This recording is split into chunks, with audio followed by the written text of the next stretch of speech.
രാജേഷിൻ്റെ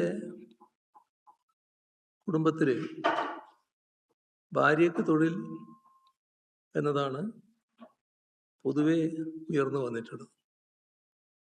ചെറിയ കുട്ടികളാണ്.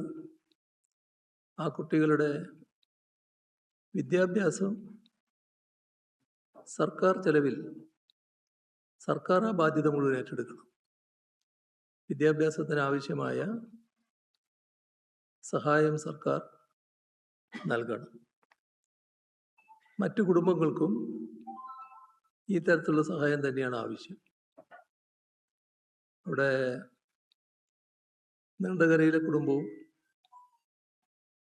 അവിടെ അവരാവശ്യമുയർത്തുന്നത് ആ അമ്മയുടെ ഒരു ആവശ്യമായിട്ട് പറഞ്ഞത് ഇളയ മകനുണ്ട്. ആ ഇളയ മകന് KMM-ൽ ജോലി കൊടുക്കണമെന്നുള്ളതാണ്. അപ്പോൾ സർക്കാർ ഇത്തരം കാര്യങ്ങളിൽ ഉണർന്ന് പ്രവർത്തിക്കുന്ന നിലയുണ്ടാവണം.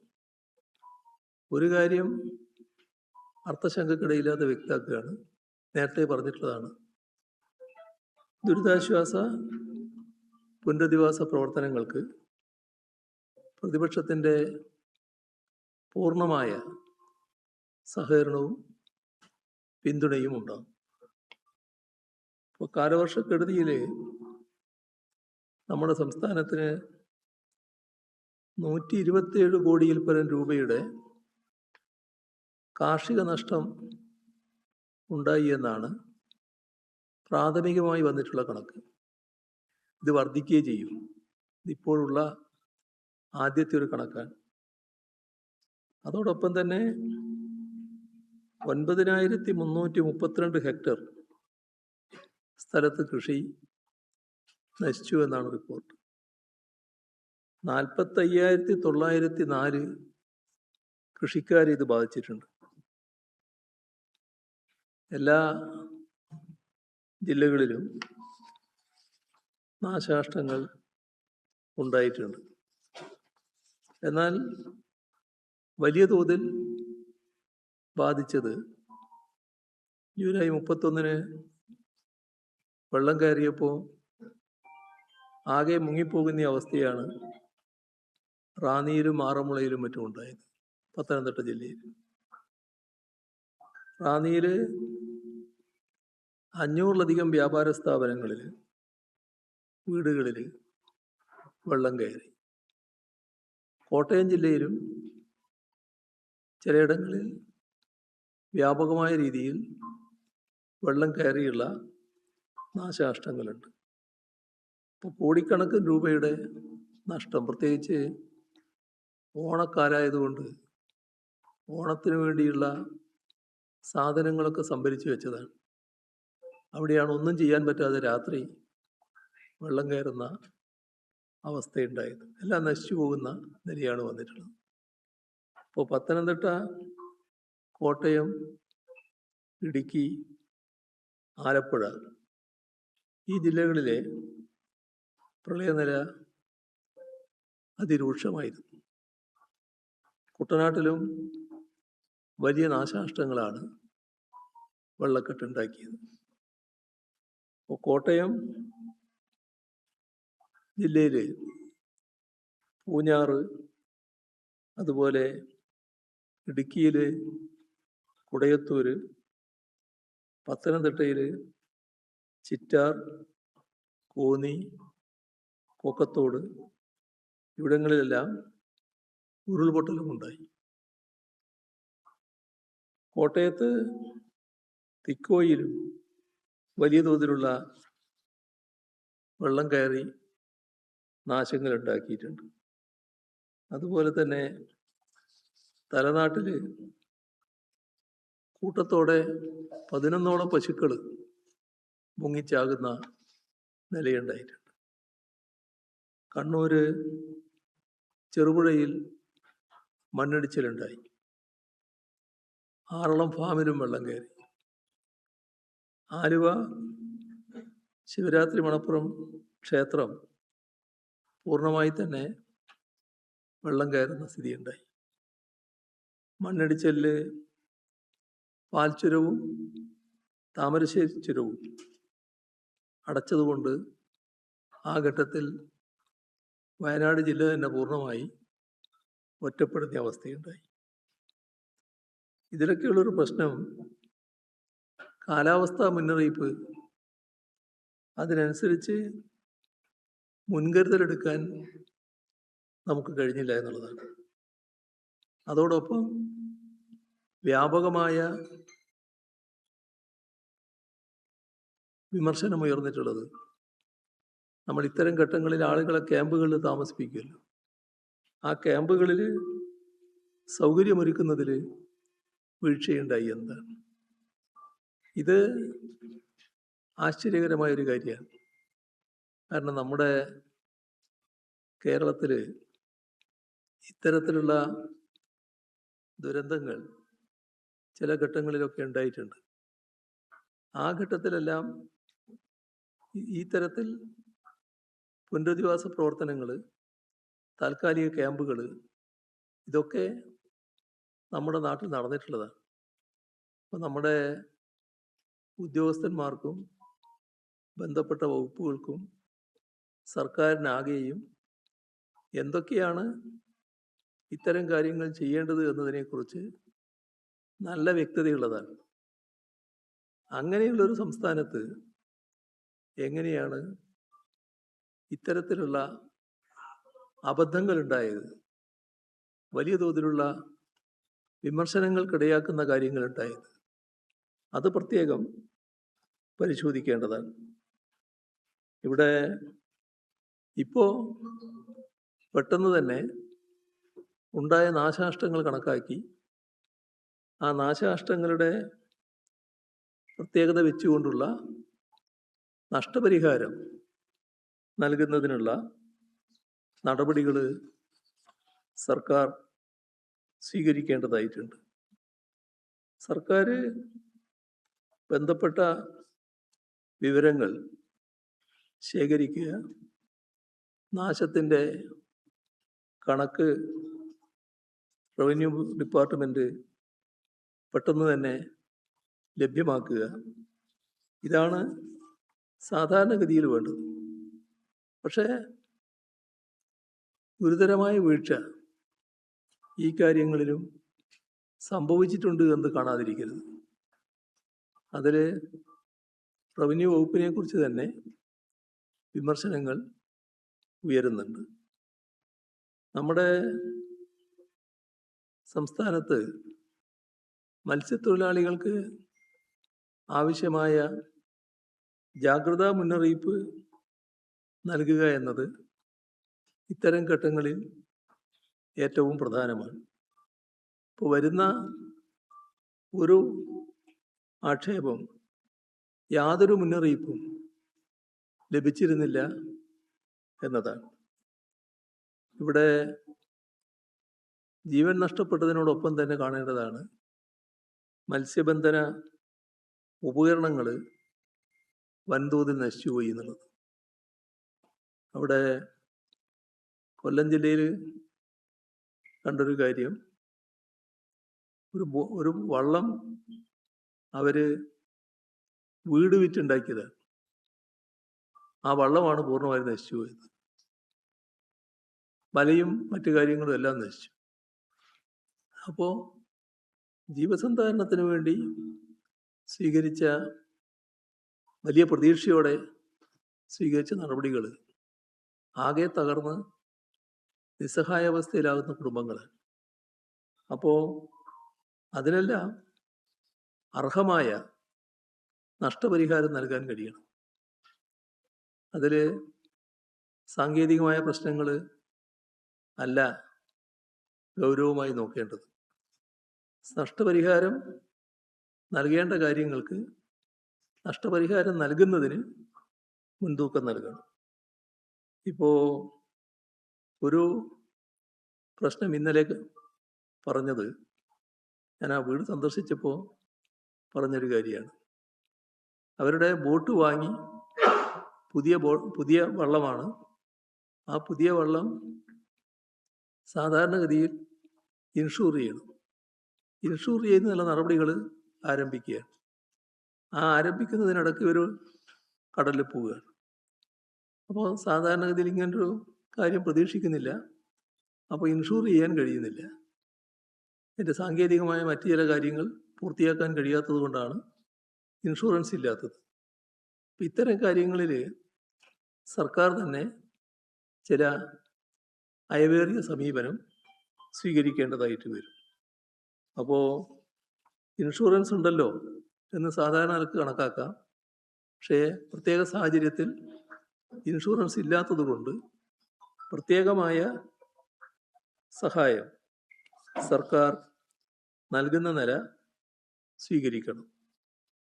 അതേപോലെ തന്നെ ഇവിടെ കടലിൽ പോയവരുടെ കാര്യത്തിൽ അവർ അപകടത്തിൽപ്പെട്ടപ്പോൾ ആ അപകടത്തിൽപ്പെട്ട ആദ്യ മണിക്കൂറുകൾ വളരെ ഫലപ്രദമായ രക്ഷാപ്രവർത്തനം നടക്കേണ്ട സമയമാണ്.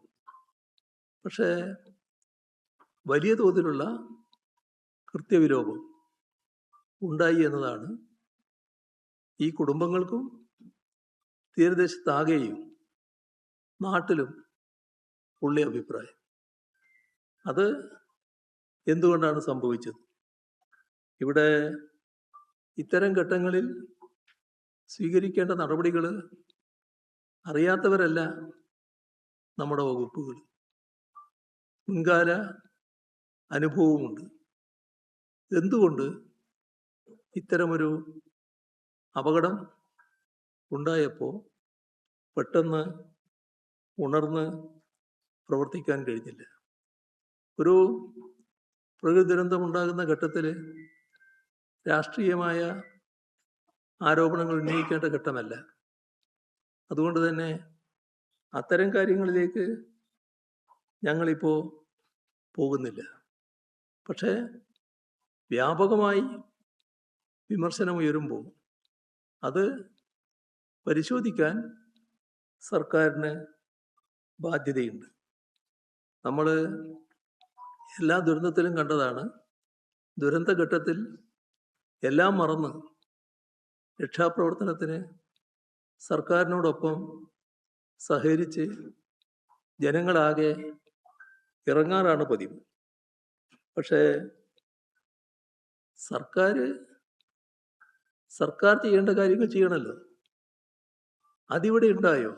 അതാണ് ഗൗരവമായ പ്രശ്നം. അതിന് സർക്കാരിൻ്റെ ഏറ്റവും പ്രധാനപ്പെട്ട ഒരു ഭാഗം പ്രവർത്തനങ്ങൾ ഏകോപിപ്പിക്കലാണ്. ആ ഏകോപിപ്പിക്കൽ പലതരത്തിലുണ്ട്. ഇവിടെ ചെയ്യേണ്ട കാര്യമുണ്ട്. കേന്ദ്ര ഏജൻസികൾ ഇടപെടേണ്ട കാര്യത്തിൽ അവരെ ബന്ധപ്പെടേണ്ടതുണ്ട്. നമ്മുടെ നാട്ടിൽ ഇതുമായി ബന്ധപ്പെട്ട് സഹായിക്കാൻ വരുന്നവരെ ആ സഹായം സ്വീകരിക്കുന്നതിനുള്ള ക്രമീകരണങ്ങൾ ഉണ്ടാക്കേണ്ടതുണ്ട്. ഇങ്ങനെ പലതരത്തിലുള്ള ഏകോപനം ഇവിടെ ഫലപ്രദമായി ഉണ്ടായോ? ഇത്തരം പ്രദേശങ്ങളിൽ നാം പരിശോധിക്കാൻ വേണ്ടി പറയുകയാണ്, സർക്കാരിൻ്റെ സാന്നിധ്യമുണ്ടായോ? അതാണ് ഏറ്റവും ഗൗരവമായ പ്രശ്നം. നമ്മുടെ നാട്ടിൽ മുൻകാലങ്ങളിൽ ദുരന്തങ്ങൾ ഉണ്ടായപ്പോൾ ആ ദുരന്തം തന്നെയാണ്. പക്ഷേ രക്ഷാപ്രവർത്തനം, ആശ്വാസ നടപടികൾ, തൽക്കാലം അവരെ താമസിപ്പിക്കൽ, അവിടെയുള്ള സൗകര്യങ്ങൾ ഒരുക്കൽ, ഇത്തരം കാര്യങ്ങളിലൊക്കെ വലിയ തോതിലുള്ള ഇടപെടലും ക്രമീകരണങ്ങളും ഒരുക്കിയിരുന്നു എന്നുള്ളത് നമ്മുടെ എല്ലാം അനുഭവത്തിലുള്ളതാണല്ലോ. അതിലാണ് വീഴ്ച സംഭവിച്ചിട്ടുള്ളത്. ഇപ്പോൾ ഒരു പരാതി, കുടുംബങ്ങൾക്കുള്ള പരാതി, അപകടത്തിൽപ്പെട്ടു, ആ വിവരം അറിഞ്ഞു അവരെ രക്ഷപ്പെടുത്തുന്നതിന് ഹെലികോപ്റ്റർ വഴിയുള്ള ശ്രമം നടത്തണം എന്ന പൊതുവിലുള്ള ആവശ്യമുയർന്നു. പക്ഷേ അത് പരിഗണിച്ചു പോലുമില്ല എന്ന അഭിപ്രായമാണ്, എന്ന വികാരമാണ് ഈ കുടുംബങ്ങൾക്കാകെയുള്ളത്. ഇവിടെ എന്തെല്ലാം സംഭവിച്ചു അതിന്? വിഴിഞ്ഞത്ത് കാണാതായ മത്സ്യത്തൊഴിലാളി ജോൺ മത്യാസിൻ്റെ മകള്, നീണ്ടകരയിലെ കുടുംബത്തിലെ 3 പേർ നഷ്ടപ്പെട്ട വീട്ടമ്മ, ഇവരൊക്കെ സർക്കാർ ഓഫീസുകൾക്ക് മുന്നിൽ, തെരുവിൽ, മാധ്യമങ്ങൾക്ക് മുന്നിൽ വിലപിക്കുന്ന ദയനീയ കാഴ്ചയല്ലേ നമുക്ക് കാണേണ്ടി വന്നത്? എന്തുകൊണ്ടാണ് അത്തരമൊരു ഘട്ടത്തിൽ ഫലപ്രദമായ നടപടികൾ സ്വീകരിക്കാൻ കഴിയാതിരുന്നത് എന്നത് നാം ഗൗരവമായി കാണണം. ഇതൊരു വിമർശനമായി ഉന്നയിക്കുന്ന കാര്യമല്ല, ഇതൊരു അനുഭവമാണ്. നമ്മുടെ സംസ്ഥാനത്തുണ്ടായൊരു ദുരനുഭവം. ആ ദുരനുഭവം ആവർത്തിക്കരുത്. സർക്കാർ ഇത്തരം ഘട്ടങ്ങളിൽ ഉണർന്ന് പ്രവർത്തിക്കാൻ തയ്യാറാകണം. അങ്ങനെ കഴിയണമെങ്കിൽ ഉണ്ടായ വീഴ്ച പൂർണ്ണമായി ഉൾക്കൊള്ളുന്ന അവസ്ഥയുണ്ടാവണം. ആ വീഴ്ച ഉൾക്കൊണ്ടുകൊണ്ട് ഇനി അത്തരം വീഴ്ചകൾ സംഭവിക്കാതിരിക്കാനുള്ള ജാഗ്രതയാണ് ഉണ്ടാകേണ്ടത്. ഇവിടെ ശ്രദ്ധിക്കേണ്ട കാര്യം, ദിവസങ്ങൾ 10 ദിവസമൊക്കെ കഴിഞ്ഞിട്ട് സർക്കാരുമായി ബന്ധപ്പെട്ട ഒരു മന്ത്രിയും മറ്റും ഒരു സ്ഥലത്തെത്തിപ്പെടുക എന്ന് പറഞ്ഞാൽ അതുണ്ടാക്കുന്ന വികാരം എത്ര വലുതായിരിക്കും ആ കുടുംബത്തിന്. അതിലാണ് ആവർത്തിച്ച് പറയുന്നത്, ഇത്തരം കാര്യങ്ങളിൽ ആദ്യഘട്ടം മുതൽക്കേ മന്ത്രിമാര് അവിടെ ക്യാമ്പ് ചെയ്തുകൊണ്ട് ഫലപ്രദമായി നേതൃത്വം കൊടുക്കുന്ന അവസ്ഥയാണ് ഉണ്ടായിരുന്നത്. എന്തുകൊണ്ടാണ് നമ്മുടെ സംസ്ഥാനത്തെ മന്ത്രിമാരിൽ പലർക്കും ദിവസങ്ങളോളം ഈ സ്ഥലത്തേക്ക് എത്താൻ പറ്റാതിരുന്നത്? അതിൻ്റെ അർത്ഥം എന്താ? ഒരു മന്ത്രിയും ദിവസങ്ങളോളം ഒരു സ്ഥലത്തെത്തുന്നില്ല എന്നാണ്. അങ്ങനെ സംഭവിക്കാമോ? അപ്പം അതാണ് ഗൗരവമായി എടുക്കേണ്ടത്. അത് ആവർത്തിക്കാതിരിക്കാനുള്ള ശ്രദ്ധ ഉണ്ടാവും. എന്നാൽ ഇതുമായി ബന്ധപ്പെട്ട് നടത്തിയ ചില പരാമർശങ്ങൾ അത് വലിയ തോതിൽ വിമർശനമുയർത്തുന്ന അവസ്ഥയുണ്ടായിട്ടുണ്ട്. അതിൽ മുഖ്യമന്ത്രി തന്നെ പറഞ്ഞതായിട്ട് കാണുന്നത്, ആദ്യമായല്ല മത്സ്യത്തൊഴിലാളികളെ കടലിൽ കാണാതെ പോകുന്നത്.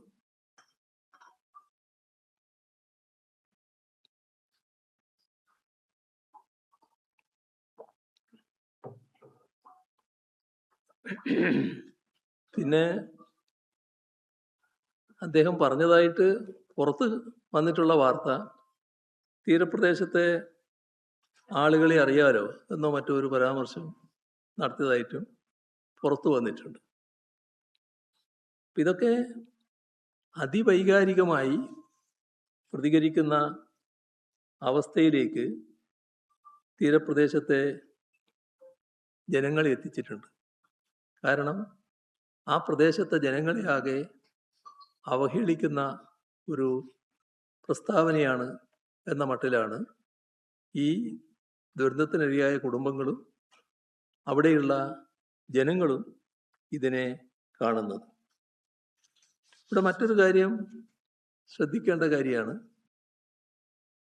ഈ അപകടത്തിനിരയായ ജോൺ മത്യാസിൻ്റെ മകള് ജിജി സർക്കാരിൻ്റെ അനാസ്ഥക്കെതിരെ സംസാരിച്ചു. അവർ അനുഭവിക്കുന്ന വേദനയില്ലേ, ആ വേദനയുടെ ഭാഗമായിട്ട് ചിലപ്പോൾ പൊട്ടിത്തെറിച്ച് സംസാരിക്കുമല്ലോ, സാധാരണ നിലവിട്ടും സംസാരിക്കുമല്ലോ. പക്ഷേ അവരുന്നയിച്ച ന്യായമായ പ്രശ്നത്തിൻ്റെ മേലെ എങ്ങനെയാണ് പ്രതികരണം ഉണ്ടായത്?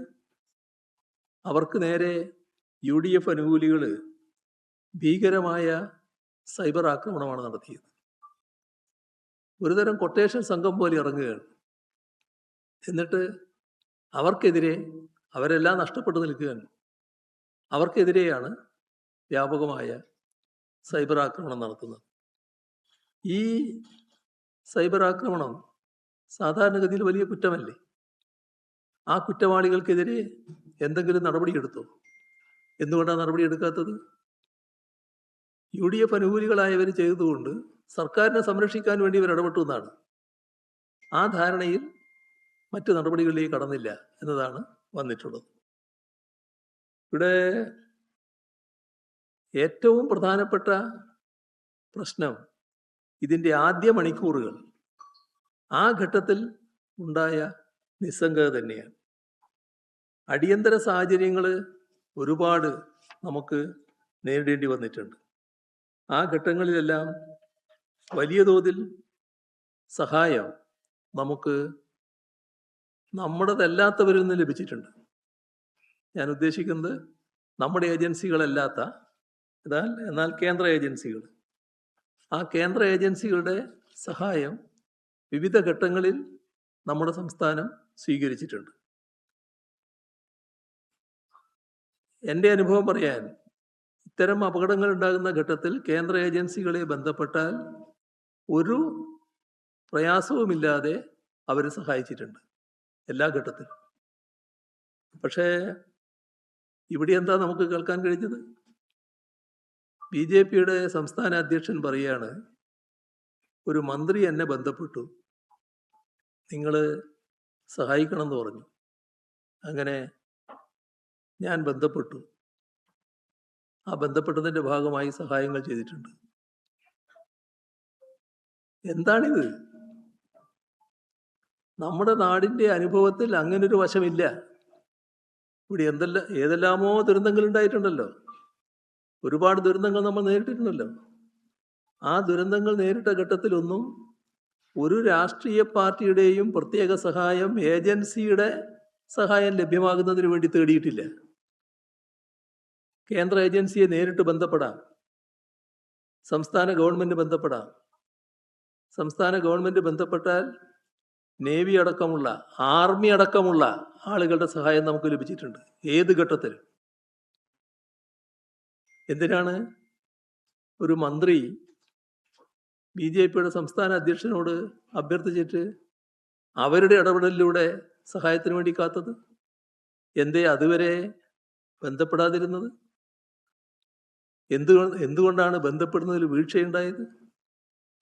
ഇത് ഗൗരവമായ പ്രശ്നമാണല്ലോ. നമ്മുടെ സംസ്ഥാനത്ത് ഇത്തരം കാര്യങ്ങൾക്ക് അടിയന്തര സന്ദേശം നൽകുന്ന രീതികളുണ്ടല്ലോ. ബന്ധപ്പെട്ട ഉദ്യോഗസ്ഥന്മാരെല്ലാം ഉണർന്ന് പ്രവർത്തിക്കുമല്ലോ. കേന്ദ്ര ഏജൻസികൾ നമുക്ക് നൽകിയ സഹായത്തിൻ്റെ ഭാഗമായി അവരുടെ സഹകരണത്തിൻ്റെ മേന്മ കണ്ട് ദുരന്തങ്ങൾക്കെല്ലാം ശേഷം അവരെ അനുമോദിക്കുന്ന ചടങ്ങ് നടത്തിയതാണ് നമ്മുടെ സംസ്ഥാനം. ആ തരത്തിലുള്ള സഹായമാണ് അവരിൽ നിന്ന് ലഭിച്ചിരുന്നത് ഓരോ ഘട്ടത്തിലും. എന്തേ ഇവിടെ അതിനെല്ലാം ഭംഗം വന്നത്? മാത്രമല്ല, കടലില് ജീവൻ നഷ്ടപ്പെട്ടവരുടെ കാര്യത്തിൽ എല്ലാ തരത്തിലുള്ള സംരക്ഷണ സഹായങ്ങളും, സഹായ പ്രവർത്തനങ്ങളും, പുനരധിവാസ പ്രവർത്തനങ്ങളും, കുടുംബത്തിൻ്റെ സഹായം ഉറപ്പിക്കലും എല്ലാം ഉണ്ടാകണമെന്നുള്ള ഭാഗം ഞാൻ നേരത്തെ പറഞ്ഞു. പക്ഷെ മുഖ്യമന്ത്രി പറഞ്ഞതായിട്ട് കാണുന്നത്, കടലിൽ കാണാതാകുന്നവർക്ക് ആനുകൂല്യം നൽകാൻ 7 വർഷം കാത്തിരിക്കണം എന്ന നിയമം UDF മാറ്റും. അത് അദ്ദേഹം കാര്യങ്ങൾ മനസ്സിലാക്കാത്ത ഒരാളാണെങ്കിൽ എന്തോ അറിയാതെ പറഞ്ഞു പോയതാണെന്ന് പറയാം. നമുക്ക് ഓർമ്മയില്ലേ ഓഖി ദുരന്തം? ഓഖി ദുരന്തമുണ്ടായ ഘട്ടത്തിലാണ് നമ്മുടെ രാജ്യത്ത് എവിടെയും ഇല്ലാത്ത തരത്തിലുള്ള ഇടപെടൽ സംസ്ഥാന സർക്കാരിൻ്റെ ഭാഗത്ത് നിന്ന് വന്നത്. കാരണം ഇതുമായി ബന്ധപ്പെട്ട് നഷ്ടപരിഹാരം നൽകൽ ചെറിയ തുകയായിരുന്നു. നഷ്ടപരിഹാരം നൽകുന്നതിനുള്ള സാങ്കേതിക പ്രശ്നങ്ങളുണ്ടായിരുന്നു. അപ്പോൾ നിയമപ്രശ്നം, സാങ്കേതിക പ്രശ്നം, ഇത്തരം നൂലാമാലകൾ, അതിൻ്റെ ഭാഗമായി ഒരു തടസ്സവും ഉണ്ടാകാൻ പാടില്ല എന്ന നിലപാട് തന്നെ സംസ്ഥാന സർക്കാർ എടുത്തു. അതിൻ്റെ ഭാഗമായി ആ സമയത്ത് കണ്ടെത്താൻ കഴിഞ്ഞില്ല, എത്ര പേരെ? 33 പേര്. അവരടക്കം 142 മത്സ്യത്തൊഴിലാളികൾ. ആ കുടുംബങ്ങൾക്കാകെ അതേവരെ രാജ്യത്തെവിടെയും നൽകാത്ത രീതിയിലുള്ള നഷ്ടപരിഹാരമാണ് നമ്മൾ നൽകിയത്. അതോടൊപ്പം ഈ കാണാതായവർക്ക് ഈ പറഞ്ഞ 7 വർഷത്തെ മാനദണ്ഡമില്ലേ, ആ 7 വർഷത്തെ മാനദണ്ഡം ബാധകമാക്കേണ്ടതില്ല എന്നും തീരുമാനിച്ചു. ഇതൊക്കെ സർക്കാർ ഫയലുകളിലുള്ളതല്ലേ, സർക്കാർ എടുത്ത നടപടിയല്ലേ, രഹസ്യമായിട്ട് എടുത്തതല്ലല്ലോ. ഞാൻ ഓർക്കുന്നത് അതുമായി ബന്ധപ്പെട്ട് സെക്രട്ടറിമാരുടെ ഒരു സെക്രട്ടറി തല കമ്മിറ്റി ഉണ്ടായിരുന്നു. അവരുടെ ഒരു പരിശോധനയുടെ ഭാഗമായിട്ടാണ് റിപ്പോർട്ടുകൾ വന്നത്. അതിൻ്റെ ഭാഗമായിട്ടുള്ള നടപടിയാണ് സ്വീകരിച്ചത്. അതെല്ലാം നടന്നൊരു നാടല്ലേ ഇത്. അതെല്ലാം അറിയാവുന്നവരല്ലേ നാട്ടുകാർ, അതെല്ലാം അറിയാവുന്നവരല്ലേ തീരദേശത്തെ ജനങ്ങൾ. അവരോടാണ് ഇത് ഈ നിയമം UDF മാറ്റുമെന്ന് പറയുന്നത്. നമ്മൾ മാറ്റിയതാണല്ലോ, കീഴ്വഴക്കമുണ്ടല്ലോ, അതനുസരിച്ച് നടപടികൾ സ്വീകരിക്കാമല്ലോ. ഓക്കി ഘട്ടത്തിൽ സ്വീകരിച്ച നടപടികൾ ഇപ്പം സ്വീകരിച്ചാൽ മതിയല്ലോ. കാണാതായവരുടെ കാര്യത്തിൽ അത്തരം നടപടികളിലേക്ക് കടക്കാമല്ലോ. നമ്മൾ ഓർക്കേണ്ടത്, ആ ഘട്ടത്തിൽ 22 ലക്ഷം രൂപ വീതമാണ് ധനസഹായം നൽകിയിരുന്നത്. ചില സംസ്ഥാനങ്ങളിൽ മത്സ്യത്തൊഴിലാളികളുടെ പ്രക്ഷോഭം നടന്ന് നിങ്ങൾ ഓർക്കുന്നുണ്ടാവും. കേരളം ഇങ്ങനെ ചെയ്തിരിക്കുന്നു, ഞങ്ങൾക്ക് കേരളത്തിൻ്റെ മാതൃകയിലുള്ള സഹായം ലഭിക്കണം എന്ന് പറഞ്ഞുകൊണ്ട് നടന്ന പ്രക്ഷോഭം, ആ തരത്തിലുള്ള ഇടപെടലായിരുന്നു നമ്മുടെ ഭാഗത്തുനിന്നുണ്ടായിരുന്നത്. അതിൻ്റെ കൂടെ നമ്മൾ സൃഷ്ടിച്ച കീഴ്വഴക്കമുണ്ടല്ലോ. കുടുംബനാഥൻ നഷ്ടപ്പെട്ട കുടുംബത്തിന് ജോലി, കുട്ടികൾക്ക് വിദ്യാഭ്യാസം, അവരുടെ സംരക്ഷണം, അതിനായി 2035 വരെ 13.5 കോടി രൂപ ട്രഷറിയിൽ നിക്ഷേപിക്കൽ, ഇവയെല്ലാം നടന്ന നാടാണിത്. അതിൻ്റെ അനുഭവമുള്ളവരാണ് തീരദേശത്തെ മത്സ്യത്തൊഴിലാളികൾ. അത് നമ്മൾ ഓർക്കാതിരിക്കരുത്. അപ്പോൾ ഒരു നിയമ സാങ്കേതിക നൂലാമാലകളും ഇതിനൊന്നും തടസ്സമായി വന്നിട്ടില്ല. അപ്പോൾ ആ വസ്തുതകൾ മുഖ്യമന്ത്രി പരിശോധിച്ചിട്ടില്ല എന്നാണ് തോന്നുന്നത്. ഏതായാലും ഇതെല്ലാം ഉണ്ട് എന്ന് അദ്ദേഹത്തെ ഓർമ്മിപ്പിക്കുകയാണ്. നമ്മുടെ ജനങ്ങൾ തെറ്റിദ്ധരിക്കാൻ പാടില്ലല്ലോ. മുഖ്യമന്ത്രിയും പറയുന്ന കാര്യങ്ങൾ വസ്തുതാപരമായിരിക്കണമല്ലോ. അതുകൊണ്ടാണ് ഇത്രയും കാര്യങ്ങൾ ഓർമ്മിപ്പിക്കേണ്ടി വന്നത്. അതേപോലെ മുഖ്യമന്ത്രി നടത്തിയൊരു പ്രസ്താവന, എത്ര ആലോചിച്ചിട്ടും എന്താണ് അങ്ങനെ ഒരു പ്രസ്താവന അദ്ദേഹം നടത്താനിടയായത് എന്ന് പിടികിട്ടുന്നില്ല. അദ്ദേഹം പറഞ്ഞത്, ഇപ്പോൾ 3 പേരെയല്ലേ കാണാതായത്, എന്നാൽ LDFൻ്റെ കാലത്ത് 148 പേരെ കടലിൽ കാണാതായി. ഇത് ഒരു മുഖ്യമന്ത്രി പറയേണ്ട കാര്യമാണോ? മുഖ്യമന്ത്രി എന്ന നിലയിൽ നടത്തേണ്ട പ്രതികരണമാണോ? പ്രകൃതിക്ഷോഭങ്ങൾക്ക് രാഷ്ട്രീയ മാനം നൽകണോ? അത്യന്തം ഹീനമായ നിലപാടല്ലേ ഇത്. അങ്ങനൊരു നിലപാട് സംസ്ഥാന മുഖ്യമന്ത്രിയുടെ ഭാഗത്ത് ഉണ്ടാകാൻ പാടുണ്ടോ? നമ്മുടെ നാട്ടിൽ ഓരോ കാലത്തും വിവിധ രീതിയിലുള്ള പ്രശ്നങ്ങൾ ഉണ്ടായിട്ടുണ്ട്.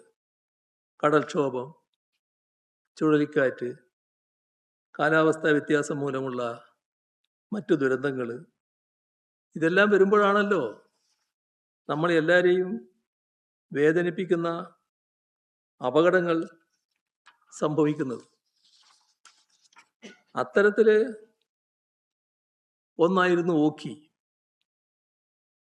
അതിനു മുൻപ് നമ്മുടെ നാട്ടിലും തമിഴ്നാടിൻ്റെ തീരത്തും സുനാമി ആഞ്ഞടിച്ചു. എത്ര വലിയ നഷ്ടമാണ് ഉണ്ടാക്കി വെച്ചത്.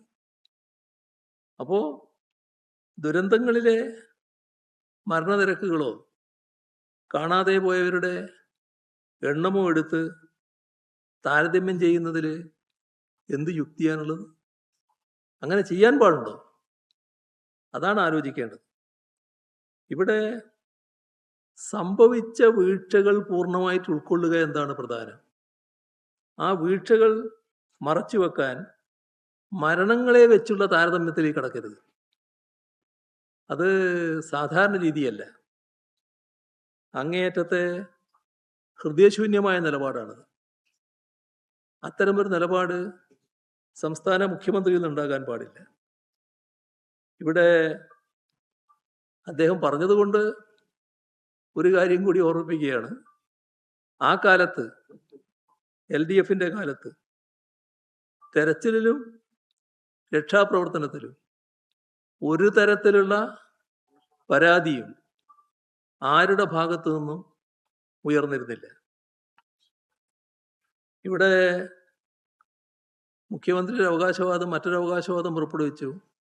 ഡ്രോണും ഹെലികോപ്റ്ററും ഉപയോഗിച്ച് ചരിത്രത്തിൽ ആദ്യമായാണ് തെരച്ചിൽ നടത്തുന്നത് എന്ന്. ഇത് പഴയ കാലത്ത് ഉള്ള സംഭവങ്ങൾ പൂർണ്ണമായി മറച്ചുവെക്കലാണ്. ദുരന്ത സമയത്ത് എയർഫോഴ്സിൻ്റെ, നേവിയുടെ ഹെലികോപ്റ്ററുകൾ, കപ്പലുകൾ അതെല്ലാം ഇവിടെ രംഗത്തിറങ്ങിയിരുന്നു. നൂറുകണക്കിന് തൊഴിലാളികളെ രക്ഷപ്പെടുത്താനും കഴിഞ്ഞിരുന്നു. ഇതെല്ലാം നമ്മുടെ നാടിൻ്റെ അനുഭവമല്ലേ? അത് മറന്നുപോയോ? ഇപ്പോൾ വർഷങ്ങൾക്ക് മുൻപ് നമ്മുടെ നാടിൻ്റെ ദുരന്തത്തിൽ ഹെലികോപ്റ്ററുകൾ ഉപയോഗിച്ചിട്ടുണ്ടല്ലോ. ആദ്യമാണെന്ന് പറയുന്നത് ശരിയാണോ? ഇപ്പോൾ ഹെലികോപ്റ്ററും ഡ്രോണും ഒക്കെ ഇറങ്ങിയെന്ന് പറയുമ്പോൾ അതിലുള്ള പ്രശ്നം എന്താണ്? നമ്മൾ സാധാരണ പറയാറില്ലേ, റോഡ് ആക്സിഡൻറ്റിലൊക്കെ ഗോൾഡൻ അവറിനെ പറ്റി പറയാറില്ലേ? ആ ഗോൾഡൻ അവർ എന്ന് പറയുന്നത് ഈ അപകടം നടന്ന ആദ്യ മണിക്കൂറുകളാണ്. ആ ഘട്ടത്തിൽ നമുക്ക് നീങ്ങാൻ കഴിഞ്ഞില്ല എന്നുള്ളതാണ് ഇതിനകത്തുള്ള പരാതി. അതാണ് ഗൗരവമായിട്ട് കാണേണ്ടത്. ഇപ്പോ മന്ത്രിമാര് ഇത്തരം ഘട്ടങ്ങളിൽ സംസാരിക്കുമ്പോൾ അല്പം ശ്രദ്ധിക്കുന്നത് നല്ലതാണ്. ഒരു മന്ത്രി സംസാരിച്ചത് കടലിൽ കാണാതായാൽ മൃതദേഹങ്ങൾ കിട്ടാൻ ദിവസങ്ങൾ എടുക്കാറുണ്ട്. അത് സർക്കാർ തെരച്ചിൽ നടത്താഞ്ഞിട്ടല്ല. ഇതാണ് പ്രതികരണം. ഈ പ്രതികരണം എത്ര കണ്ട് മുറിവ് നമ്മുടെ ഈ ദുരന്തത്തിനിരയായ കുടുംബങ്ങൾക്ക് ഉണ്ടാക്കുമെന്നത് അദ്ദേഹം ഓർമ്മിച്ചില്ല എന്നാണ് തോന്നുന്നത്.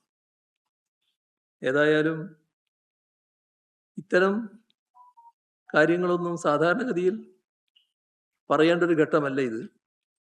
പക്ഷേ വല്ലാത്ത വ്യാപകമായ വീഴ്ചകൾ സംഭവിച്ചപ്പോൾ മേലത് ആവർത്തിക്കാതിരിക്കണമെങ്കിൽ ഇതൊന്ന് ചൂണ്ടിക്കാണിക്കണമല്ലോ എന്ന് തോന്നിയതുകൊണ്ടാണ് ഇത്രയും കാര്യങ്ങൾ പറയാൻ നിർബന്ധിതമായത്. ഒരു കാര്യം ഉറപ്പിച്ച് പറയാണ്, ദുരന്തത്തിനിരയായ മത്സ്യത്തൊഴിലാളി കുടുംബങ്ങളുടെ കണ്ണീരൊപ്പുന്നതിനാവശ്യമായ കാര്യക്ഷമമായ തെരച്ചിൽ നടത്താനുള്ള നടപടികൾ സർക്കാർ അടിയന്തരമായി സ്വീകരിക്കണം. അതോടൊപ്പം കുടുംബങ്ങൾക്ക് നേരത്തെ പറഞ്ഞ രീതിയിലുള്ള എല്ലാ സംരക്ഷണ നടപടികളും സർക്കാരിൻ്റെ ഭാഗത്ത് നിന്ന് ഉണ്ടാകണം. ഇതാണ് പൊതുവെ ഈ ഘട്ടത്തിൽ പറയാനുള്ള കാര്യം. അല്ല ഞാൻ ഇത് സമയം കുറച്ചായി ഇതെനിക്കറിയാം, അതുകൊണ്ട് ദീർഘമായി പോകുന്നില്ല. ഒരു പ്രശ്നമുള്ളത്, നമ്മുടെ സംസ്ഥാനത്ത് ഭരണത്തിൻ്റെ ഏറ്റവും പ്രധാനപ്പെട്ട വിഭാഗമാണല്ലോ ഉദ്യോഗസ്ഥ വിഭാഗം. ഈ ഉദ്യോഗസ്ഥന്മാരുടെ ഇടയിൽ വലിയ തോതിലുള്ള അസ്വസ്ഥത, അസംതൃപ്തി രൂപം കൊള്ളുന്നു എന്നത് ഗൗരവമായി കാണേണ്ടതായിട്ടുണ്ട്. അത് ഭരണമാറ്റത്തിൻ്റെ മറവിൽ സർക്കാരും ഭരണാനുകൂല സംഘടനാ നേതാക്കളും രാഷ്ട്രീയ താൽപര്യാർത്ഥം മാനദണ്ഡങ്ങൾ പൂർണ്ണമായി ലംഘിച്ചുകൊണ്ടാണ് സ്ഥലമാറ്റം നടത്തുന്നത്. മാത്രമല്ല, വ്യത്യസ്ത രീതിയിലുള്ള പീഡനങ്ങൾ, ഭീഷണി ഇതെല്ലാം തുടരുകയാണ്. സർവീസ് മേഖലയാകെ കടുത്ത അസ്വസ്ഥത ഉണ്ടായിരിക്കുന്നു. ഇത്തരത്തിലുള്ള പ്രതികാര നടപടികളുടെ ഭാഗമായി പല ജീവനക്കാരും അതിന് ഇരകളാവുകയാണ്. അതിൻ്റെ ഭാഗമായി ജീവൻ പൊലിയുന്ന ദാരുണമായ സംഭവങ്ങളും ഉണ്ടായിട്ടുണ്ട്. ഇപ്പൊ ചൊക്ലി ഫാമിലി ഹെൽത്ത് സെന്ററിലെ ദീപാലേഖ അവര് പല സ്ഥലമാറ്റങ്ങൾക്ക് വിധേയായി എന്നാണ് പറയുന്നത്. സ്ഥലമാറ്റത്തെ തുടർന്ന് പലതരത്തിലുള്ള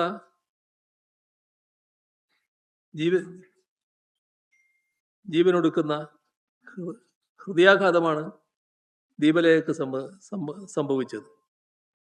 അവര് കുഴഞ്ഞു വീണ് മരണപ്പെടുന്ന അവസ്ഥയുണ്ടായി.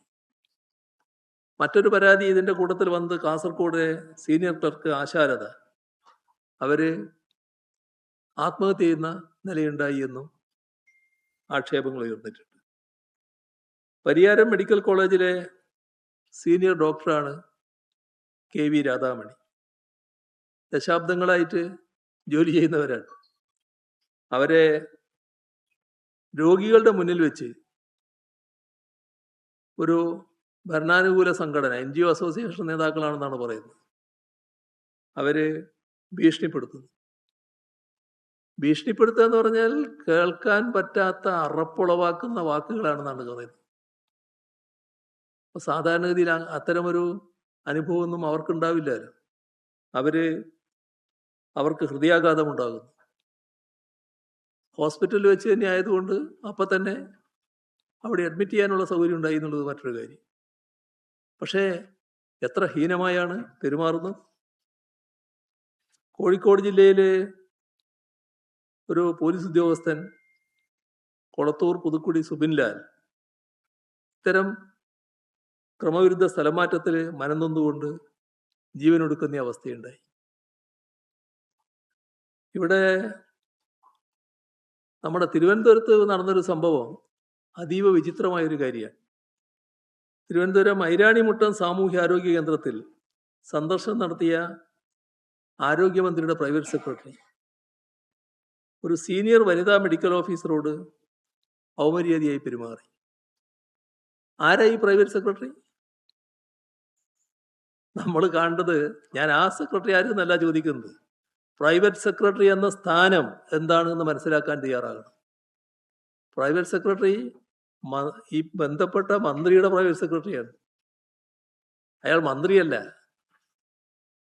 മന്ത്രി പോകുന്നത് പോലെ പോയി സന്ദർശിക്കാനും പരിശോധിക്കാനും പ്രൈവറ്റ് സെക്രട്ടറിക്ക് അധികാരമില്ല, അവകാശമില്ല. ഈ കേരളത്തിൽ ഒരു ഘട്ടത്തിലും അത്തരം നടപടികൾ ഉണ്ടായിട്ടില്ല. ചെയ്യാൻ പാടില്ലാത്തൊരു കാര്യമാണ്. ഇവരെ സഹായിക്കുന്നവർ മനസ്സിലാക്കേണ്ട ഒരു കാര്യമുണ്ട് കേട്ടോ. സഹായിക്കുന്ന ധാരാളം ആളുകൾ നിങ്ങളെ കൂട്ടത്തിലുള്ളത് കൊണ്ട് ഞാൻ പറയാണ്, ഇത്തരം കാര്യങ്ങൾ സഹായിക്കാൻ നിൽക്കരുത്. നാടിൻ്റെ ഒരു ക്രമമുണ്ട്. ആ ക്രമം തെറ്റിച്ചു പോകുന്നതിനെ അത് ക്രമം തെറ്റിക്കലാണ് എന്ന് തന്നെ പറയാൻ തയ്യാറാവണം. അല്ലെങ്കിൽ നാളെ അത് ആപത്തുണ്ടാക്കും. നാം വിചാരിക്കാത്ത തരത്തിലുള്ള ആപത്തിലേക്ക് എത്തിക്കും. ഈ പ്രൈവറ്റ് സെക്രട്ടറി മന്ത്രിക്ക് പകരമായിട്ട് ഇടപെടേണ്ടയാളല്ല. മന്ത്രിയെ സഹായിക്കാൻ ആവശ്യമായ നടപടികളെയൊക്കെ സ്വീകരിക്കാം. പക്ഷേ ഒരു തരത്തിലും മന്ത്രിക്ക് പകരമായി സന്ദർശിക്കാനോ ഭരണ നടപടികൾ ഇടപെടാനോ പ്രൈവറ്റ് സെക്രട്ടറിക്ക് അധികാരമില്ലാത്തതാണ്. വകുപ്പ് മേധാവികളോ ഉയർന്ന ഉദ്യോഗസ്ഥരോ അവരാണ് സർക്കാർ ഓഫീസുകളിൽ ഇത്തരം പരിശോധനകൾ നടത്താറുള്ളത്. അപ്പോൾ ആരോഗ്യമന്ത്രിയേക്കാൾ മുകളിൽ താൻ എന്ന ഭാവത്തിലാണോ ഈ പ്രൈവറ്റ് സെക്രട്ടറി നിൽക്കുന്നത് എന്ന് പരിശോധിക്കുന്നത് നല്ലതാണ്. ഇവിടെ ഇത്തരം കാര്യങ്ങളിലൊരു കുറിപ്പ് ഞാൻ എഴുതിയപ്പോൾ അതിൽ റവന്യൂ മന്ത്രി അതിനെതിരായി പ്രതികരിച്ചതായി കണ്ടു. അദ്ദേഹം പറയുന്നത് മെയ് 18 അധികാരത്തിൽ വന്ന സർക്കാരിന് മെയ് 12 നടന്ന ട്രാൻസ്ഫറിൽ എന്ത് ഉത്തരവാദിത്തമാണ് എന്നാ ചോദിക്കുന്നത്. അദ്ദേഹം മറന്നുപോകുന്ന കാര്യമുണ്ട്. ഞങ്ങൾ നിയമസഭയിൽ ഇക്കാര്യത്തിൽ അടിയന്തര പ്രമേയം അവതരിപ്പിച്ചിരുന്നു. അത് സഭാരേഖയിലുണ്ട്. നിയമസഭാ തെരഞ്ഞെടുപ്പ് ഫലം വന്ന ഉടൻ മെയ് 4 തന്നെ ഞങ്ങൾ രാജി സമർപ്പിച്ചു.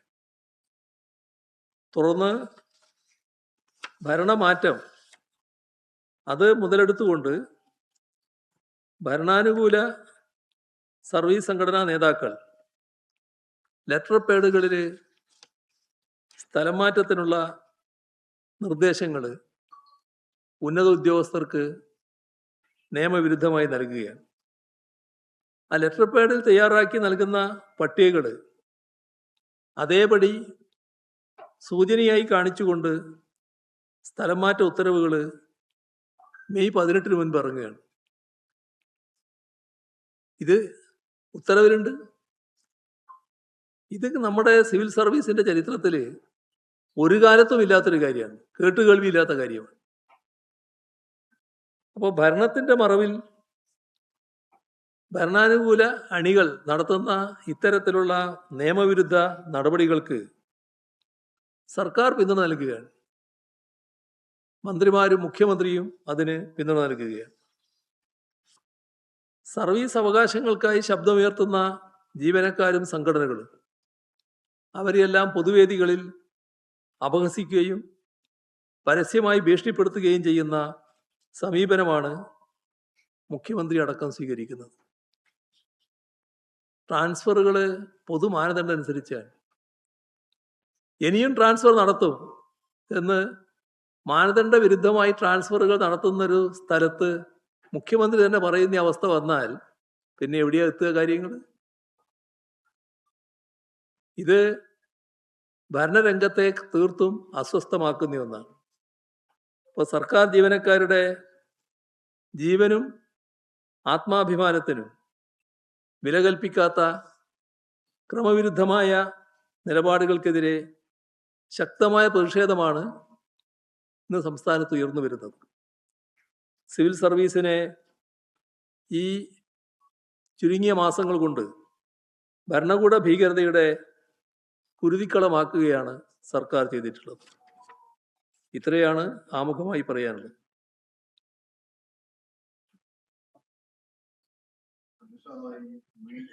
സർക്കാർ അംഗീകരിക്കണമെന്നാണ് താങ്കൾ ആവശ്യപ്പെട്ടത്. പക്ഷെ ഇത്തരം വീഴ്ചകൾ ചൂണ്ടിക്കാട്ടിയ വീഡിയോകൾ, റീൽസുകൾ ഉൾപ്പെടെ കാർഡുകൾ ഉൾപ്പെടെ സോഷ്യൽ മീഡിയയിൽ നിന്നും നീക്കം ചെയ്യുമ്പോൾ നരേന്ദ്രമോദിയുടെ എതിരായ പ്രസ്താവനകളും കാർഡുകളും നീക്കം ചെയ്യുന്നതോടൊപ്പം കേരളത്തിലെ മുഖ്യമന്ത്രിയുമായി ബന്ധപ്പെട്ട കാർഡുകളൊക്കെ നീക്കം ചെയ്തു. കഴിഞ്ഞ ദിവസം താങ്കൾ തന്നെ ഇറക്കിയ പ്രസ്താവന ക്ഷേമ പെൻഷനുകൾ വീടുകളിൽ എത്തിക്കണം, അതുമായി ബന്ധപ്പെട്ട കാർഡുകളും നീക്കം ചെയ്തു. അതേ സമയത്ത് വിദ്യാർത്ഥികളെ വെടിവെച്ച് കൊല്ലണം, സ്ത്രീകൾ ബലാത്സംഗം ഇഷ്ടപ്പെടുന്നവരാണ് എന്ന് പറയുന്ന രീതിയിൽ RSS നേതാവ് TG മോഹൻദാസിന്റെ ഇപ്പോഴും ആ വീഡിയോകൾ ഇപ്പോഴും സോഷ്യൽ മീഡിയയിലുണ്ട്. അത് നീക്കം ചെയ്യാൻ ഒരു നടപടി സംസ്ഥാന സർക്കാർ, ആഭ്യന്തര വകുപ്പ്, പോലീസും സ്വീകരിച്ചിട്ടില്ല. ഇതിനെങ്ങനെയാണ് കാണുന്നത്? ഈ മോഹൻദാസിന്റെ കാര്യത്തില് വല്ലാത്തൊരു ഒത്തുകളിയാണ് ഇവിടെ ഉണ്ടായിട്ടുള്ളത്. കാരണം മോഹൻദാസ് ചെയ്ത നടപടി ആർക്കും ന്യായീകരിക്കാൻ കഴിയുന്നില്ല. എല്ലാവരും അപലപിച്ചൊരു കാര്യമാണ്. അത് RSSന്റെ ഉള്ളിരിപ്പാണ് വ്യക്തമാക്കുന്നത്. RSSന്റെ ഒരു താത്വികാചാരനായിട്ടാണല്ലോ മോഹൻദാസ് പ്രത്യക്ഷപ്പെടാറുള്ളത്. ഇവിടെ ഒരു പേഴ്സണം എന്ന രീതിയിലുള്ള അറസ്റ്റാണ് നടന്നത്. അറസ്റ്റിന് മുൻപ് പാലിക്കേണ്ട നിയമ നടപടികൾ അത് ഒന്നും പാലിച്ചില്ല. അത് ബോധപൂർവം വീഴ്ച വരുത്തിയതാണ്. പോലീസിന് അറിയാത്തത് കൊണ്ടല്ല ഈ കാര്യങ്ങൾ നടപടിക്രമം പാലിക്കാതിരുന്നത്. നടപടിക്രമം പാലിച്ചില്ലെങ്കിൽ എന്ത് സംഭവിക്കുമെന്ന് നല്ല നിശ്ചയമുള്ളത് കൊണ്ടാണ് ഇത്തരത്തിലൊരു നടപടി ഉണ്ടായത് എന്ന് വേണം കാണാൻ. അപ്പോൾ പ്രാഥമിക നടപടിക്രമങ്ങൾ പോലും അറിയാത്തവരാണ് കേരളത്തിലെ പോലീസ് സേന എന്ന് ആർക്കെങ്കിലും പറയാൻ പറ്റുമോ? വളരെ ഫലപ്രദമായി പ്രവർത്തിക്കുന്ന കാര്യക്ഷമതയുള്ള ഒരു പോലീസ് സേന തന്നെയാണ് കേരളത്തിലുള്ളത്. അപ്പം അവര് ബോധപൂർവം മറ്റെന്തോ നിർദ്ദേശത്തിന്റെ ഭാഗമായി ഇങ്ങനെ ചെയ്യാനുണ്ടായിട്ടുള്ളത്. അതാണ് നമ്മൾ കാണേണ്ട കാര്യം. ഇവിടെ ചോദിച്ച ചോദ്യത്തിൽ ഉണ്ടാകുന്ന മറ്റൊരു ഭാഗം, കേന്ദ്ര ഗവൺമെന്റ് മെറ്റയെ ഉപയോഗിച്ചുകൊണ്ട് സ്വീകരിക്കുന്ന നടപടികളിൽ വ്യാപകമായ വിമർശനം പൊതുവെ ഉയർന്നിട്ടുണ്ട്. ആ രീതിയിലുള്ള നടപടികൾ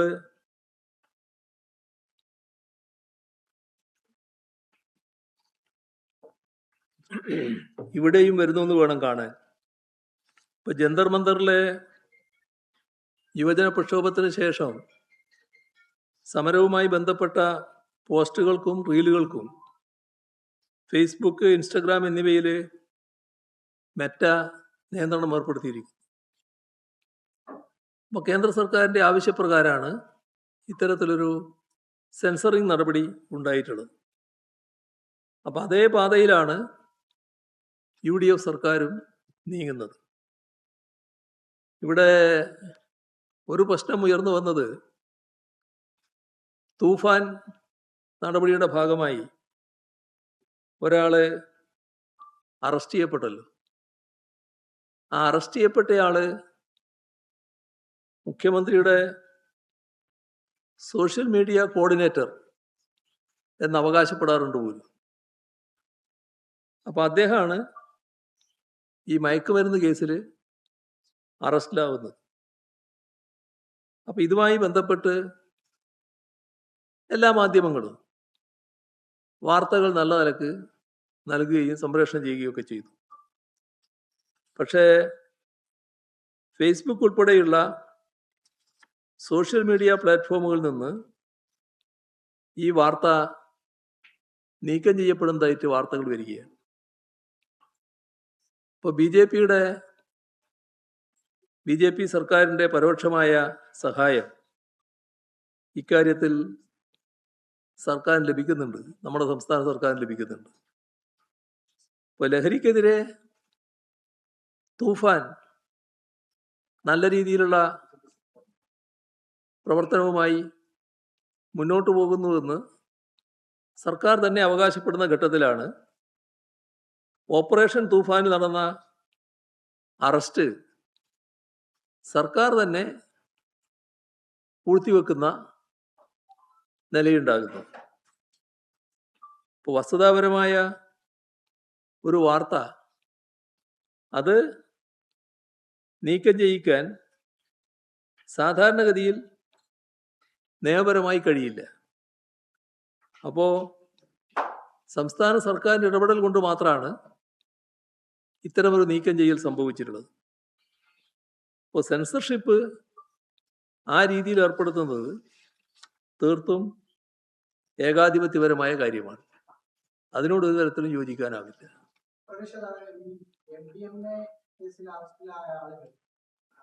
സാധാരണഗതിയിൽ പല രാഷ്ട്രീയ നേതാക്കളുമായി ചേർന്നുള്ള ചിത്രങ്ങളൊക്കെ വരാറുണ്ട്. പക്ഷെ ഇത് അങ്ങനെയല്ല. ഈ അറസ്റ്റിലായ പ്രതികൾ ഏറ്റവും അടുത്ത് നിയമസഭയിൽ വന്ന് മന്ത്രിമാരുടെ മുഖ്യമന്ത്രിയെ പല സ്ഥലത്ത് ഓഫീസിൽ ആ തരത്തിൽ കാണുന്നതിനോട് ബന്ധമുണ്ട് എന്നാണ് വീഡിയോ ചിത്രമൊക്കെ കാണുമ്പോൾ മനസ്സിലാവും. അത് അവരെ ആലോചിക്കേണ്ട കാര്യമാണ്. എന്താണ് ഇത്തരം ആളുകളുമായിട്ട് എങ്ങനെയുള്ള ബന്ധമാണെന്നൊക്കെ അവർ പറയേണ്ട കാര്യമാണ്. ഞാൻ പറയുന്നത് ആ ബന്ധത്തിന്റെ കാര്യം മാത്രമല്ല. ബന്ധം ഇയാള് മയക്കുമരുന്നിന്റെ ആളാണെന്ന് അറിയാതെയും ബന്ധം വരാൽ, മയക്കുമരുന്നിന്റെ ഭാഗമായി നടപടികൾ വന്നാൽ അയാളെ സംരക്ഷിക്കുന്ന നടപടി എന്തുകൊണ്ടാണ് വരുന്നത്? അത് വരാൻ പാടില്ല. ആ നടപടികൾ നിയമപരമായിട്ട് നടക്കണമല്ലോ. നിയമപരമായിട്ടുള്ള നടപടികൾ തുടരുന്നതിന് തടസ്സം ഉണ്ടാക്കരുതല്ലോ. അപ്പൊ ഇതിന്റെ വാർത്തകൾ സോഷ്യൽ മീഡിയയിൽ വരാൻ പാടില്ല എന്നൊരു നിർബന്ധം എന്തിനാണ്? അതൊരു സംരക്ഷണമാണ്. അപ്പോൾ നിങ്ങൾ ചോദിക്കുന്ന ചോദ്യത്തിൻ്റെ ഉൾപ്പൊരുളിന് യോജിക്കുന്നതാണത്. അതിപ്പോഴും നിലനിൽക്കുന്നതാണ് കാണുന്നത്. ഞാൻ ആ ഭാഗം ഉന്നയിച്ചിട്ടില്ല.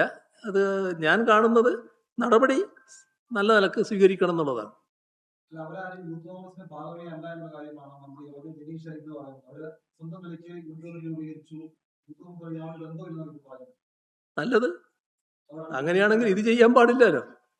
നിങ്ങൾ യൂത്ത് കോൺഗ്രസിന്റെ ഭാഗമല്ല എന്ന് യൂത്ത് കോൺഗ്രസ് പറയുന്നുണ്ടെങ്കിൽ നല്ലത്. പക്ഷെ എന്തുകൊണ്ട് സംരക്ഷണത്തിന് തയ്യാറായി? എന്തുകൊണ്ട് ഈ വാർത്ത ഈ സോഷ്യൽ മീഡിയയിൽ വരാൻ പാടില്ല എന്ന നിലപാടെടുത്തു? അതല്ലേ പ്രധാനം. പുറത്താക്കി യൂത്ത് കോൺഗ്രസ് നേരത്തെ യൂത്ത് കോൺഗ്രസിൽ ഉണ്ടായിരുന്നു എന്നാണല്ലോ അത് വ്യക്തമാക്കുന്നത്. ഇത്തരം ഒരു നടപടി ഉണ്ടായാൽ പുറത്താക്കാതെ പറ്റുമോ? പിന്നെ യൂത്ത് കോൺഗ്രസ് അല്ലാന്ന് പറഞ്ഞാൽ പുറത്താക്കിയതിന്റെ ശേഷം യൂത്ത് കോൺഗ്രസ് അല്ലാന്ന് പറയാം. ഈ വന്ദേ മാതരം ആരംഭിക്കുന്നതുമായി ബന്ധപ്പെട്ട് ചീഫ് സെക്രട്ടറി ഉത്തരവ് ഇറക്കി പൂർണ്ണമായി ആരംഭിക്കണമെന്നാണ് പറഞ്ഞിരുന്നത്. 15 പരിപാടി ഈ മന്ത്രിമാരടക്കം മുഖ്യമന്ത്രി പ്രതികരിച്ചില്ല. മന്ത്രിമാരടക്കം പറയുന്ന സർക്കാർ അറിയാതെ ചീഫ് സെക്രട്ടറി സർക്കാരിന്റെ നയം നടപ്പാക്കേണ്ട ചീഫ് സെക്രട്ടറി അങ്ങനെ ഉത്തരവ് ഇറക്കുമെന്ന് പ്രതിപക്ഷ നേതാവ് താങ്കൾ തോന്നുന്നു. ചീഫ് സെക്രട്ടറി സർക്കാരിൻ്റെ ഏറ്റവും പ്രധാനപ്പെട്ട പ്രതിനിധിയാണ്.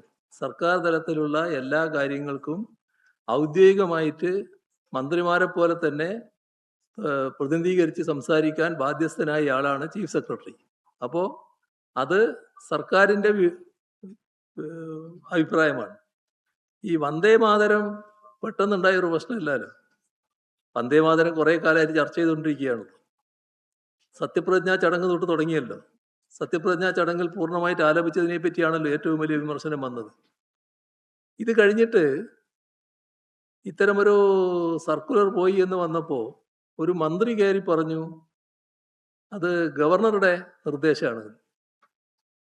ലോക് ഭവൻ പറയുന്നത് ഞങ്ങൾ അങ്ങനെ ഒരു നിർദ്ദേശം നൽകിയിട്ടില്ല. അപ്പൊ എന്താണിതൊക്കെ? ഇത്രയും ഗൗരവമായ ഒരു പ്രശ്നത്തിൽ കോൺഗ്രസിന്റെ നിലപാടിൽ നിന്ന് വ്യത്യസ്തമായ ഒരു നിലപാട്, ഈ രാഷ്ട്രം പൊതുവിൽ അംഗീകരിച്ച നിലപാടിൽ നിന്ന് വ്യത്യസ്തമായ ഒരു നിലപാട് എന്തുകൊണ്ട് ഒരു കോൺഗ്രസ് മുഖ്യമന്ത്രിയുള്ള സംസ്ഥാനത്ത് നടക്കുന്നു? അതല്ലേ പ്രശ്നം. അപ്പൊ അതിനോട് യോജിക്കാൻ കഴിയില്ല, അംഗീകരിക്കാൻ കഴിയില്ല. ലയണൽ മെസ്സിയെ കേരളത്തിൽ കൊണ്ടുവരുന്നതുമായി ബന്ധപ്പെട്ട് കഴിഞ്ഞ സർക്കാർ വലിയ പ്രഖ്യാപനം നടത്തിയിരുന്നു. അത് വലിയ തട്ടിപ്പ് നടന്നിട്ടുണ്ട്. റിപ്പോർട്ട് മുഖ്യമന്ത്രിക്ക് ലഭിച്ചിട്ടുണ്ട്. അന്നത്തെ മുഖ്യമന്ത്രിയും അന്നത്തെ ചീഫ് സെക്രട്ടറിയും അന്നത്തെ കായിക മന്ത്രിക്കും ഇതിൽ പങ്കുണ്ട്. പൂർണ്ണമായും നടപടികൾ ലംഘിച്ചുള്ള ഒരു നീക്കമാണ് നടന്നതെന്നാണ് റിപ്പോർട്ടിൽ പറയുന്നത്. മെസ്സി നമ്മുടെ ലോകത്തിന്റെ മുന്നിലുള്ള ഒരു കായിക പ്രേമികളുടെയും എല്ലാവരുടെയും ഒരു നല്ല മനസ്സോടെ കാണുന്നൊരു വ്യക്തിയാണല്ലോ അദ്ദേഹം.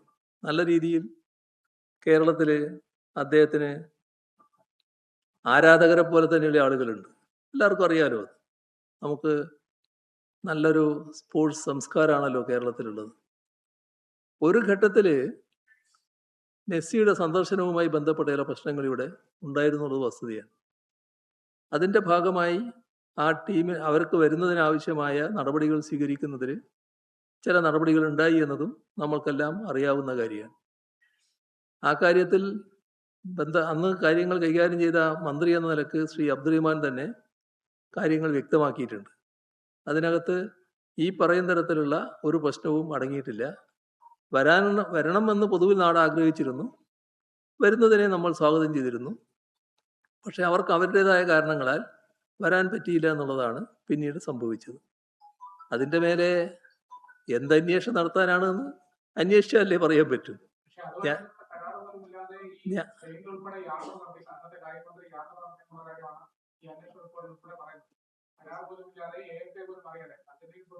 സ്പെയിനിൽ മന്ത്രി പോകുന്നതിന് വേറെ കരാറൊന്നും വേണ്ട. മന്ത്രിക്ക് സ്പെയിനിൽ പോകുന്നതിന് കരാറൊന്നും ആവശ്യമില്ല.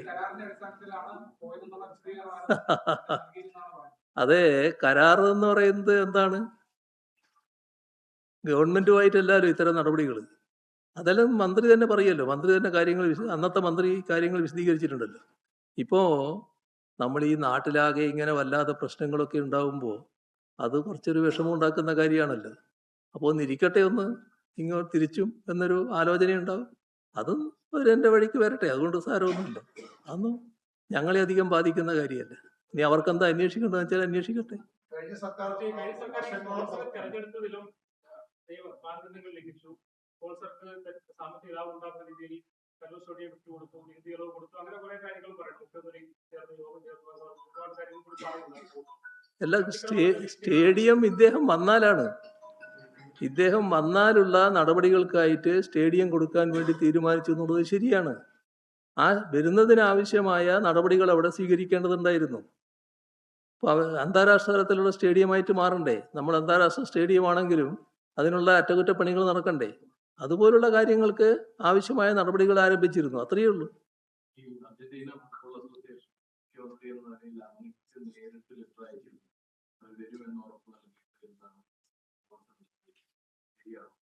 എനിക്കതറിയില്ല. എനിക്ക് അങ്ങനെ കത്ത് കിട്ടിയതിന് ഓർമ്മയില്ല.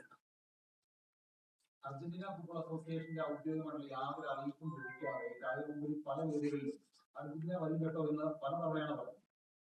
അല്ല, അതൊക്കെ എന്തടിസ്ഥാനത്തിൽ പറഞ്ഞു എന്നുള്ളത് മന്ത്രി തന്നെ വ്യക്തമാക്കുന്നുണ്ടല്ലോ. അന്നത്തെ മന്ത്രി വ്യക്തമാക്കുന്നുണ്ടല്ലോ. ആ കാര്യങ്ങൾ പൂർണ്ണമായിട്ട് മനസ്സിലാക്കാൻ ബാധ്യസ്ഥനായ ഒരാളല്ല ഞാൻ. അതിൻ്റെ ചില കാര്യങ്ങൾ മനസ്സിലാക്കുക എന്നല്ലാതെ A to Z കാര്യങ്ങൾ ഞാൻ അറിയേണ്ടതായിട്ടില്ല സാധാരണഗതിയിൽ. പക്ഷേ അതിനകത്ത് യാതൊരു ക്രമക്കേടുമില്ല എന്നുള്ളത് എനിക്ക് ഉറപ്പിച്ച് പറയാൻ പറ്റും. മുഖ്യമന്ത്രിയായ സമയത്ത് ഏതെങ്കിലും തരത്തിൽ ഔദ്യോഗികമായിട്ടുള്ള ഇമെയിൽ സന്ദേശം അർജന്റീന AFI സർക്കാരിലേക്ക് അയച്ചിട്ടുണ്ടോ? അങ്ങനെ എന്താണ് മെസ്സിയെ കൊണ്ടുവരുന്നതിനാവശ്യമായ നടപടികളാണ് ആദ്യം തുടങ്ങിയത്. അതിൻ്റെ ഭാഗമായിട്ട് നല്ല മുന്നേറ്റം ഉണ്ടായിട്ടുണ്ട്. അതിൻ്റെ ഭാഗമായി ചില ധാരണകളും ഉണ്ടായിരുന്നു എന്നുള്ളത് വസ്തുതയാണ്. അതിൻ്റെ കടലാസുകൾ തൻ്റെ കയ്യിലുണ്ട് എന്ന് അന്നത്തെ മന്ത്രി അബ്ദുറഹിമാൻ പറഞ്ഞു കഴിഞ്ഞല്ലോ. അപ്പോൾ അത് കൂടുതൽ നിങ്ങൾ അദ്ദേഹത്തോട് ചോദിച്ചാൽ കിട്ടും. കഴിഞ്ഞ സർക്കാർ കൊണ്ടുവന്ന പല കാര്യങ്ങളും ഇല്ലാതാക്കുന്ന കൂട്ടത്തിൽ ഇപ്പോൾ KDSയിലേക്ക് കാര്യങ്ങൾ വന്നിട്ടുണ്ട്. കുടുംബശ്രീയെ പൂർണ്ണമായും ഒഴിവാക്കുന്ന ഒരു ഉത്തരവാണിട്ടുള്ളതാണ്. അല്ല, അതില് സാധാരണഗതിയിൽ നമ്മൾ ഗവൺമെന്റുകൾ, കേരളത്തിൻ്റെ ഒരു അവസ്ഥ മാറി മാറി ഗവൺമെന്റ് വരുന്നതായിരുന്നല്ലോ നേരത്തെ ഉണ്ടായിരുന്നത്. കഴിഞ്ഞ 21 മാത്രമാണല്ലോ തുടർച്ചയായിട്ട് വന്നത്. അതുവരെയുള്ള കുറേ കാലത്തെ അനുഭവം മാറി മാറി ഗവൺമെന്റുകൾ വരുന്നത്. ഞങ്ങൾ 2016 അധികാരത്തിൽ വരുമ്പോൾ ധാരാളം പേർ താൽക്കാലിക ജീവനക്കാരായിട്ടുണ്ട്, ഡെയിലി വേജസുകാരായിട്ടുണ്ട്, പലതരത്തിലുള്ള പല തലങ്ങളിൽ ഉദ്യോഗത്തിലിരിക്കുന്നവരുണ്ട്. ഈ ഉദ്യോഗത്തിൻ്റെ ഒരു പ്രശ്നം എന്താന്ന് പറഞ്ഞാൽ, ആ ഉദ്യോഗത്തിലിരിക്കുന്നവർ കുറച്ചു കാലം ആ ഉദ്യോഗസ്ഥരായിരിക്കുമ്പോൾ അതിനനുസരിച്ചുള്ളൊരു ജീവിതക്രമം അവർ ജീവിച്ചു പോവുകയാണ്. നമ്മളൊരു ഗവൺമെൻറ് വന്നു, ഈ പിരിച്ചുവിടാൻ പറ്റുന്ന ആളുകൾ ആരൊക്കെയാണ് എന്ന് നോക്കലല്ല ആദ്യത്തെ ഗവൺമെൻറ് പണി. ഞങ്ങളാ നടപടി ഏതായാലും എടുത്തില്ല. നേരത്തെ ഇരിക്കുന്നവരാരാണോ അവരവിടെ ഇരിക്കട്ടെ എന്ന നിലപാടേ എടുത്തു. അവരെ ആരെയും പിരിച്ചുവിടാൻ ഞങ്ങൾ പോയില്ല. ഇപ്പൊ കാണുന്നത് എന്താ? താൽക്കാലിക ജീവനക്കാരെ ആകെ പിരിച്ചുവിടുന്നു. ഈ പറഞ്ഞ കുടുംബശ്രീ അടക്കമുള്ള മേഖലകളിൽ വലിയ തോതിലുള്ള അസ്വസ്ഥതകൾ ഉണ്ടാകും. 10,000-കണക്കിന് ആളുകളാണ് ഇപ്പോൾ തൊഴിലില്ലാത്തവരായിട്ട് മാറുന്നത്. എത്ര ക്രൂരമായ നടപടിയാണെന്ന് നോക്കണം. അങ്ങനൊരു ഗവൺമെന്റ് ചെയ്യാൻ പാടുണ്ടോ? ഇതെല്ലാം എന്തിനാണ്?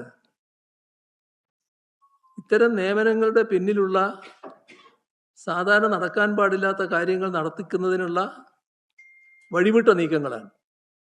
അതാണ് ഉണ്ടാകുന്നത്. അപ്പൊ അത് ഒരു ഗവൺമെന്റിന് ഭൂഷണമായിട്ടുള്ള കാര്യമല്ല. കഴിഞ്ഞ സർക്കാർ ഏതാണ്ട് 1 വർഷത്തോളം പുറത്തു നിർത്തിയിരുന്ന ഒരു IAS ഉദ്യോഗസ്ഥൻ സർവീസിൽ തിരികെ എത്തിയതിനു ശേഷം സമർപ്പിച്ച ഒരു റിപ്പോർട്ടിലാണ് ഈ മെസ്സി വിവാദത്തിൽ കഴിഞ്ഞ സർക്കാരിന്റെ ഭാഗത്തുനിന്ന് വലിയ വീഴ്ചകൾ ഉണ്ടായി എന്ന് പറയുന്നത്. അദ്ദേഹം ഒരു പ്രതികാരത്തിലൂടെയാണ്. എനിക്കറിയില്ല അതിനെപ്പറ്റി. മറ്റൊരു കാര്യം, ഈ കടലിൽ കാണാതായവരെ തിരച്ചിൽ നടത്തുന്നത് നല്ല രീതിയിലാണ്, അസംഖ്യമാണ് എന്ന് ആർച്ച് ബിഷപ്പ് തോമസ് തന്നെ കഴിഞ്ഞ ദിവസം ഒരു പരിപാടിയിൽ സർക്കാർ പ്രശംസിക്കുകയാണ് അദ്ദേഹം ചെയ്യുന്നത്. നല്ലതല്ലേ? അദ്ദേഹത്തിന്റെ അനുഭവം അദ്ദേഹം പറയട്ടെ. അദ്ദേഹത്തിന്റെ അനുഭവമായിരിക്കും അദ്ദേഹം പറയുന്നത്. ഞാനത് അതിനെപ്പറ്റി പറയുന്ന ആളല്ല. എൻ്റെ അനുഭവം, നാട്ടിൽ പോയപ്പോഴുണ്ടായ അനുഭവം, കുടുംബങ്ങളെ കണ്ടപ്പോഴുള്ള അനുഭവമാണ് ഞാനിവിടെ പറഞ്ഞത്. അപ്പോൾ ശരി. കൂടുതൽ വാർത്തകൾക്ക് News 18 Keralam YouTube channel subscribe ചെയ്യുക.